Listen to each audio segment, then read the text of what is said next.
भूस्खलन।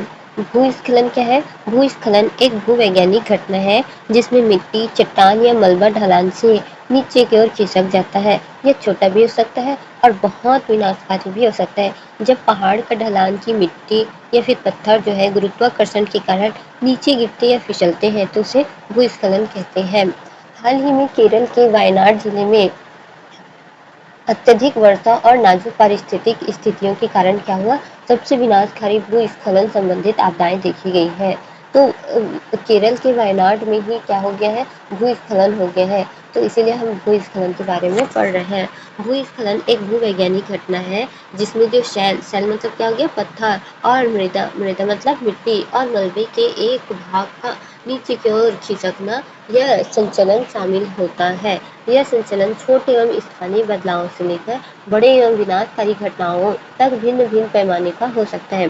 भूस्खलन जो है प्राकृतिक और मानव निर्मित दोनों हो सकते हैं। ढलानों पर घटित जो दोनों ही ढलानों पर घटित हो सकते हैं तथा वे प्रायः भारी वर्षा, भूकंप, ज्वालामुखी गतिविधि, मानव गतिविधि जैसे निर्माण या खनन काम हो गया मानव गतिविधि में, और भूजल स्तर में परिवर्तन जैसे कारकों के संयोजन से उत्पन्न होते हैं। तो परिवर्तन जैसे कारकों से क्या होता है? उत्पन्न होता है। अब प्रकार देखते हैं। भूस्खलन के प्रकार। स्लाइड्स के प्रकार मिट्टी हो गया, चट्टान एक सतह के साथ फिसलती है। तो स्लाइड जो है मिट्टी या चट्टान जो है एक सतह के साथ फिसलती है। फ्लो क्या है? पानी मिलकर मिट्टी को कीचड़ जैसा बना देता है जो बहती है। स्प्रेड मिट्टी किनारों की ओर फैलकर टूटती है। तो मिट्टी जो है किनारे की ओर फैलकर क्या होती है? टूट जाती है। टॉपल क्या है? चट्टान सीधी गिरती है, चट्टान जो है सीधी गिर जाती है। और फॉल क्या है? चट्टान पहाड़ से टूटकर नीचे गिरती है। तो चट्टान जो है पहाड़ से टूटकर सीधा क्या होती है? नीचे गिर जाती है। स्खलन या स्लाइड एक विखंडित सतह यानी कि रप्टर सरफेस के साथ गति जिसमें कि घूर्णी और स्थानांतरणीय स्लाइड शामिल है। तो क्या है? इसमें मिट्टी, चट्टान एक सतह के साथ फिसलती है।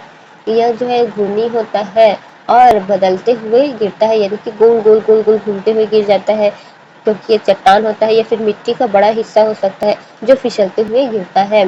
प्रवाह या फिर फ्लो। अब स्लाइड को क्या बोलते हैं? स्खलन भी बोलते हैं। स्लाइड को क्या बोलते हैं? स्खलन भी बोलते हैं। अब फ्लो देखते हैं। फ्लो को क्या बोलते हैं? प्रवाह भी बोलते हैं। तो ये मृदा या शैल के ऐसे संचलन है जिसमें बड़ी मात्रा में जल भी शामिल होता है। तो ये क्या होता है? कीचड़ होता है। कीचड़ पानी के साथ मिट्टी और क्या होता है? शैल मतलब पत्थर भी होते हैं जो बड़ी मात्रा में जल के साथ शामिल होता है, जो इस द्रव्यमान को तरल पदार्थ की तरह प्रवाहित करता है, यानी कि कीचड़ बन जाता है तो वो तरल होकर गिर जाता है। जैसे कि पृथ्वी का प्रवाह, मलबे का प्रवाह, कीचड़ का प्रवाह। तो ये सब क्या है? प्रवाह है, फ्लो है। अब फैलाव, स्प्रेड को क्या बोलते हैं? फैलाव बोल रहे हैं। ये मृदा या सेल से ऐसे संचलन है जिसमें पाश्चर, विस्तार और द्रव्यमान का टूटना भी शामिल होता है। मिट्टी किनारों की ओर फैलकर टूट जाती है। तो जो किनारे की मिट्टी होती है वो क्या हो जाती है? फैलकर टूट जाती है। टॉपल क्या है? फैलाव नहीं, ये स्प्रेड मतलब फैलाव हो गया और टॉपल मतलब अग्रपात होता है। ये मृदा या शैल के ऐसे संचलन है जिसमें ऊर्ध्वाधर या निकट ऊर्ध्वाधर भृगु या ढलान से द्रव्यमान का आगे की ओर घूमना और मुक्त रूप से गिरना शामिल होता है। क्या होता है? मुक्त रूप से गिरना शामिल होता है। तो चट्टान सीधी गिरती है, क्या होती है? सीधी गिर जाती है। मृदा हो गया, मिट्टी हो गया, या चट्टान हो जो ऊर्ध्वाधर या निकट ऊर्ध्वाधर भृगु या ढलान से द्रव्यमान का आगे की ओर घूमना और मुक्त रूप से गिर जाना, सीधा जाके वो गिर जाता है। फिर हो गया फॉल। फॉल मतलब प्रपात। ये मृदा या शैलों के ऐसे संचलन है जिसमें ये खड़ी ढलान या भृगु से अलग हो सकते हैं और मुक्त रूप से गिरते हैं तथा लुढ़कते हुए आगे बढ़ते हैं। तो चट्टान पहाड़ से टूटकर सीधा नीचे गिर जाता है तो उसको बोलते हैं फॉल। उसको क्या बोलते हैं? फॉल बोलते हैं। भारत में स्थिति। तो ISR landslide Atlas of India. Bharat विश्व के टॉप 5 भूस्खलन प्रवाह देशों में है। लगभग 0.42 मिलियन वर्ग किलोमीटर यानी कि 12.6 क्षेत्र खतरे में है। घटनाओं का वितरण। उत्तर पश्चिम हिमालय 66.5, उत्तर पूर्वी हिमालय 18.8, पश्चिम घाट 14.7। तो ये क्या बता रहे हैं? ISR जिसका नाम है landslide Atlas of India, Bharat विश्व स्तर पर भूस्खलन प्रणव शीर्ष 5 देशों में से एक है। अन्य देश कौन कौन से? चीन हो गया, अमेरिका, इटली और स्विट्जरलैंड है। भारत में 0.4 बिलियन वर्ग किलोमीटर भूमि क्षेत्र का 12.6% भूस्खलन के खतरे से ग्रस्त है। क्या है? भूस्खलन के खतरे से क्या है? ग्रस्त है। भारत में दर्ज भूस्खलन की घटना निम्नानुसार वितरित है। उत्तर में हिमालय में 66.5, उत्तर पूर्वी हिमालय में 18.8 और पश्चिम घाट में 14.7 है। भारतीय भूवैज्ञानिक सर्वेक्षण के अनुसार कई विकासशील देशों में भूस्खलन के कारण होने वाली बहुत सारी घटना होती है। भूस्खलन के कारण बहुत सारी घटनाएं होती हैं। आर्थिक क्षति सकल राष्ट्रीय उत्पादन जीएनपी के 1% से 2% हो सकती है। अब देखते हैं प्रमुख क्षेत्र कौन कौन से हैं। भारत में प्रमुख भूस्खलन प्रणव क्षेत्र तो हिमालय में उत्तराखंड, हिमाचल प्रदेश, जम्मू कश्मीर। तो पूर्वोत्तर क्षेत्र जिसमें कुल भूस्खलन प्रणव क्षेत्रों का लगभग 50% हिस्सा शामिल है। हिमालय के साथ उत्तराखंड हो गया, हिमाचल प्रदेश हो गया और जम्मू कश्मीर है। फिर आता है पश्चिम घाट, महाराष्ट्र, गोवा, कर्नाटक, केरल, तमिलनाडु। तो हिमालय के साथ उत्तराखंड, हिमाचल प्रदेश और जम्मू कश्मीर और पश्चिम घाट के साथ महाराष्ट्र, गोवा, कर्नाटक, केरल और तमिलनाडु है। पूर्वी क्षेत्र लगभग 50% हिस्सा। तो पूर्वी क्षेत्र क्या है? पूर्वी घाट के साथ आंध्र प्रदेश में अराकू क्षेत्र, केरल में लगभग 17,000 वर्ग किलोमीटर क्षेत्र जो मुख्यतः पश्चिम घाट के पश्चिमी भाग में है, भूस्खलन प्रवण क्षेत्र के रूप में चिन्हित किया गया है। तो क्या किया गया है? भूस्खलन प्रणव क्षेत्र के रूप में इसे चिन्हित किया गया है। भूस्खलन के कारण क्या क्या है? तो पहला तो प्राकृतिक कारण है। गुरुत्वाकर्षण मुख्य कारण, सब कुछ नीचे खींचता है। भारी वर्षा, मिट्टी में पानी भरने से वजन बढ़ता है। भूकंप, जमीन हिलने से ढलान अस्थिर होती है। अपरदन, नदियां, लहरें ढलान का आधार काट देती है। भूजल दबाव, अंदर से पानी दबाव बढ़ाता है। तो क्या बोल रहे हैं? कारण क्या क्या है? गुरुत्वाकर्षण बल, गुरुत्वाकर्षण बल के कारण भी होता है। तो क्या होता है? ये भूस्खलन का प्राथमिक कारण है जो ढलानों पर मौजूद सामग्रियों को लगातार नीचे की ओर खींचते हैं। और गुरुत्वाकर्षण बल जो है नीचे की ओर खींचता है। जब गुरुत्वाकर्षण बल चट्टानों, रेत, दाद और मृदा जैसे भू पदार्थ के अपरूपण शक्ति से अधिक हो जाता है तो ढलान विफल हो जाता है, जिसके परिणाम स्वरूप ये पदार्थ नीचे की ओर खिसकने लगते हैं। प्राकृतिक कारण क्या है? प्राकृतिक कारण भी है। तो प्राकृतिक कारण में भूस्खलन आ गया। वर्षा, लंबे समय तक तीव्र वर्षा से, अब भारी वर्षा होगा, मिट्टी में पानी भरने से वजन बढ़ता है। तो लंबे समय तक या तीव्र वर्षा से मृदा में जल की मात्रा बढ़ जाती है, जिससे संशक्ति कम हो जाती है और ढलानों पर भार बढ़ जाता है, जिससे स्खलन की संभावना और भी बढ़ जाती है। भूकंप, अब भूकंप देखते हैं। जमीन हिलने से ढलान स्थिर होती है। तो जमीन हिलने से क्या होता है? ढलान स्थिर होती है। भूकंप जमीन को हिलाकर ढलानों को अस्थिर कर देते हैं। क्या करते हैं? अस्थिर कर देते हैं और भू पदार्थों की संरचनात्मक अखंडता को कमजोर कर देते हैं। विशेष रूप से हिमालय जैसे टेक्टोनिक रूप से सक्रिय क्षेत्रों में, तो हिमालय जैसे जो टेक्टोनिक क्षेत्र है उसको सक्रिय क्षेत्र में। अपरदन, अपरदन में क्या होता है? नदी हो गया, लहरें ढलान का आधार काट देती है। अपरदन नदी या लहरों जैसी प्राकृतिक प्रक्रियाएं ढलानों के आधार पर नष्ट कर सकती है, जिससे उनकी स्थिरता कम हो सकती है। लहरों से होने वाले अपरदन के कारण तटीय क्षेत्र भूस्खलन के लिए विशेष रूप से अति संवेदनशील होते हैं। फिर हो गया भूजल दबाव, अंदर से पानी दबाव बढ़ाता है।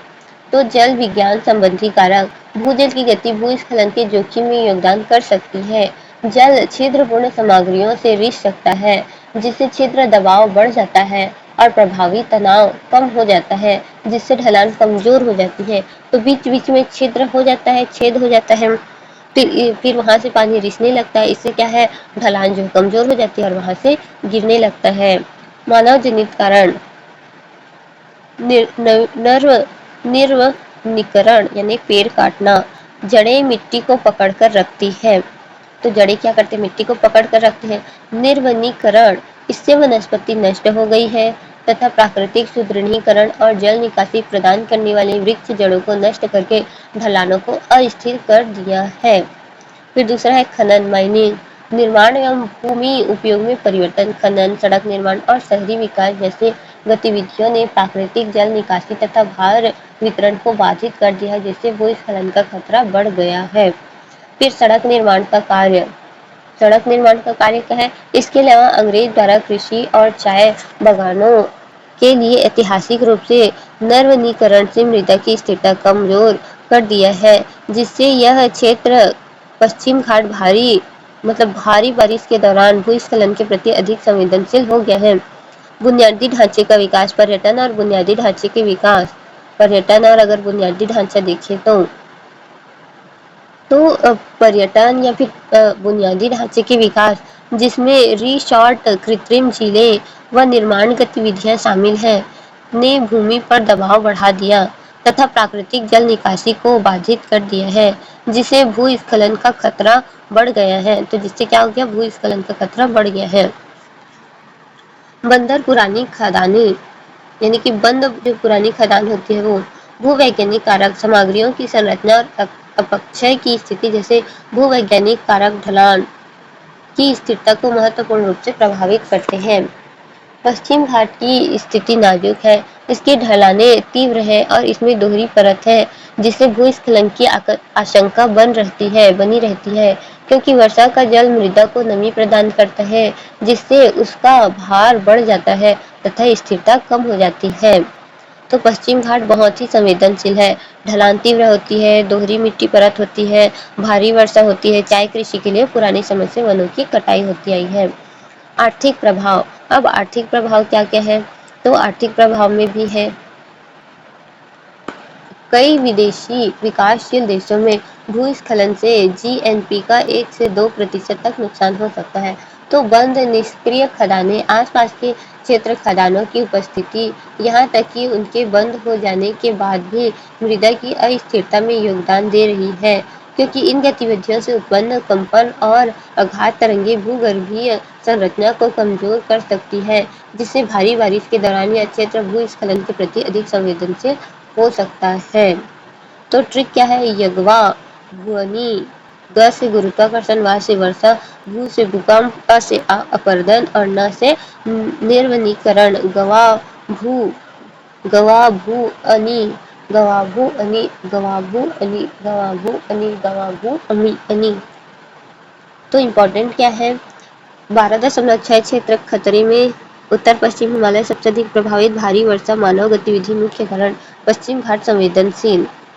अब क्वेश्चन देखते हैं, 2021 में आया था क्वेश्चन, निम्नलिखित में से भूस्खलन का प्रमुख कारण है। तो भूस्खलन का प्रमुख कारण क्या है? गुरुत्वाकर्षण बल है। तो आंसर क्या होगा? ए होगा। भारी वर्षा से भूस्खलन की संभावना क्यों बढ़ती है? मिट्टी में जल की मात्रा बढ़ जाती है, ढलान का भार बढ़ जाता है, मिट्टी की घर्षण शक्ति कम हो सकती है। तो दूसरा का आंसर होगा 1 और 2 होगा। आंसर क्या होगा? बी होगा। 2018 में भारत के किन क्षेत्रों में भूस्खलन की घटना अधिक होती है? दक्कन का पठार, हिमालय क्षेत्र, थार मरुस्थल, गंगा का मैदान। तो हिमालयी क्षेत्र में सबसे अधिक भूस्खलन की घटनाएं अधिक होती हैं। भूस्खलन की दृष्टि से पश्चिम घाट संवेदनशील क्यों है? तीव्र ढाल है, भारी वर्षा होती है और घनी वनस्पति है। तो डी होगा, इसका आंसर डी होगा, सभी होगा। स्टेट पीएससी ISRO द्वारा तैयार land slide Atlas of India जिससे संबंधित है, भूकंप से, चक्रवात से, भूस्खलन जोखिम मानचित्र से, सुनामी से। तो ISR द्वारा जो है लैंडस्लाइड एटलस इंडिया जो है भूस्खलन जोखिम मानचित्र से है। सी होगा, आंसर क्या होगा? सी होगा। आंसर चेक करते हैं। पहला का हमने बताया था गुरुत्वाकर्षण, भूस्खलन का प्रमुख कारण गुरुत्वाकर्षण है। तो देखते हैं आंसर क्या होगा? ए होगा, पहला का ए होगा। 2019 में भारी वर्षा भूस्खलन की संभावना हमने क्या बताया था? मिट्टी में भूस्खलन की संभावना क्यों बढ़ती है? मिट्टी में जल की मात्रा बढ़ती है तो मिट्टी की घर्षण शक्ति कम होती है। 1 और 2 बोला था हमने, बी बोला था। आंसर क्या होगा? डी है, तीनों है। मतलब मिट्टी की घर्षण शक्ति कम हो जाती है तो भी ऐसा होता है, तो तीनों आएगा। फिर तीसरा, भारत के किन क्षेत्रों में भूस्खलन की घटना अधिक होती है? तो हमने हिमालयन ने कहा है, देखते हैं आंसर क्या होगा। तो बी सही है, हिमालय क्षेत्र में। भूस्खलन की दृष्टि से पश्चिम घाट संवेदनशील क्यों है? तो पश्चिम घाट संवेदनशील जो है तीव्र ढलान के कारण, भारी वर्षा के कारण और घनी वनस्पति के कारण। तो डी होगा, तीनों होगा। तो आंसर क्या होगा? चौथा का बी है। 1 और 2 है तीव्र ढाल और भारी वर्षा। घनी वनस्पति तो उस जो जो भूस्खलन होता है उसको रोकने का काम करती है। 5वां, इसरो द्वारा तैयार लैंडस्लाइड एटलस की इंडिया किससे संबंधित है? तो भूस्खलन जोखिम मानचित्र से। सी बोला है। हाँ, तो सी सही है। तो 2000 जो है 2030 तक आईएसए का संबंध किस ऊर्जा स्रोत से है? सौर ऊर्जा से। 2030 तक क्या 1000 मिलियन। आईएसए का मुख्य फोकस किन देशों पर था? तो जो है सभी पर था। तो उष्णकटिबंधीय ध्रुवी के लिए था। आईएसए किस प्रकार का संगठन है? अंतर सरकारी संगठन है। आईएसए का संबंध किस ऊर्जा स्रोत से है? तो आंसर होगा बी। 2030 तक आईएसए का निर्माण लक्ष्य कितना है? तो 1000 बिलियन टन। आईएसए का मुख्य फोकस किन देशों पर था? तो जो है उष्णकटिबंधीय था। तो आंसर होगा बी। आंसर क्या होगा? बी होगा। एमसीक्यू, भूस्खलन का प्राथमिक कारण है गुरुत्वाकर्षण बल। तो बी होगा। पहला का क्या होगा? बी होगा। हाँ, बी होगा। निम्न में से कौन सा मानव जनित कारण है? भूकंप, वर्षा, खनन। तो सी होगा, खनन होगा। दूसरा का सी सही है। भारत का लगभग कितना क्षेत्र भूस्खलन प्रवण है? तो 12.6 क्षेत्र है। तो सी होगा। तीसरा का सी होगा। उत्तर पश्चिम हिमालय में भूस्खलन प्रतिशत लगभग कितना है? उत्तर पश्चिम भारत में तो जो है 66.5%। आंसर होगा चौथा का सी, 66.5%। पश्चिम घाट में अधिक संवेदनशीलता को कारण, तो अधिक संवेदनशीलता है उसके कारण क्या है? समतल भूमि है, कम वर्षा होती है, तीव्र ढलान है, शुष्क जलवायु है। तो क्या होगा? जहाँ तो अधिक वर्षा होती है पश्चिम घाट में तीव्र ढलान हो सकता है। तो क्या होगा? सी होगा। पांचवा का क्या होगा? सी होगा। फ्लो का अर्थ संबंध है। फ्लो का संबंध है चट्टान गिरना, कीचड़ का बहना, मिट्टी का फैलाव और ऊर्ध्वाधर गिरना। यानी फ्लो मतलब जो है कीचड़ का बहना, कीचड़ का बहना। छठवां के बी, कीचड़ के बहना। भूकंप से भूस्खलन इसलिए होता है क्योंकि तापमान बढ़ता है, ढलान अस्थिर होती है, वर्षा होती है, हवा तेज चलती है। तो बी होगा। सातवां का क्या होगा? बी सही है। निम्नलिखित में से कौन प्राकृतिक कारण नहीं है? तो प्राकृतिक कारण नहीं है वर्षा, निरनीकरण, भूकंप, अपरदन। तो जो है बी होगा। आठवां का क्या होगा? बी होगा। आठवां का बी आंसर है। जीएनपी का कितने प्रतिशत का अनुसंधान संभावित है? कितने प्रतिशत? तो 1 से 2% ही है। बी होगा आंसर। नौवां का बी है। 1 से 2%। टॉपल्स का अर्थ है बहाव, गिरना, फैलाव, फिसलना। तो टॉपल का अर्थ होता है बहाव। तो आंसर क्या होगा? 10 का बी होगा, गिरना। बहाव और उसे जितना गिरना है गिर जाए, इस प्रकार से गिराव होता है। फिर क्या है? पाल्स में क्या होता है? कीचड़ बहता है, चट्टान गिरती है, मिट्टी फैलाती है, पानी जमा करता है। तो आंसर होगा बी। 11 का बी सही है। फिर देखते हैं हम आगे का क्वेश्चन। निम्न में भूस्खलन प्रवण राज्य कौन सा है? भूस्खलन प्रवण राज्य कौन सा है? राजस्थान, पंजाब, उत्तराखंड और हिमाचल प्रदेश। तो आंसर होगा 12 का सी। 12 का क्या होगा? सी होगा। 12 का क्या होगा? सी होगा, उत्तराखंड। तो भूस्खलन प्रवण राज्य कौन सा था? तो राजस्थान, पंजाब, उत्तराखंड और हरियाणा। तो उत्तराखंड जो है थोड़ा सेंसिटिव है, तो सी होगा। उत्तराखंड का क्या होगा? सी होगा। उत्तराखंड का क्या होगा? सी होगा। हमने 12 देखा था, 12 का सी है। 12 का सी है। भारी वर्षा से क्या बढ़ता है? तो घर्षण, स्थिरता, जल दबाव और कठोरता। तो जल दबाव बढ़ता है। 13 का क्या होगा? सी होगा। 13 का सी होगा। बंद खदानें भूस्खलन का कारण क्यों बनती है? तो जो खदान बंद हो चुका है वो भूस्खलन का कारण क्यों बनती है? अधिक वर्षा, भूमिकंप, वायु दाब, तापमान वृद्धि। तो भूमिकंपन के कारण। बी होगा इसका आंसर। 14 का बी है। पश्चिम घाट में अधिक जोखिम का कारण मरुस्थलीकरण, दोहरी मिट्टी परत, हिमपात, कम जनसंख्या। तो आंसर होगा बी। बी दोहरी मिट्टी परत। बी जो है दोहरी मिट्टी परत, यानी कि 5वां का बी होगा। आंसर सब सही है। दोहरी मिट्टी का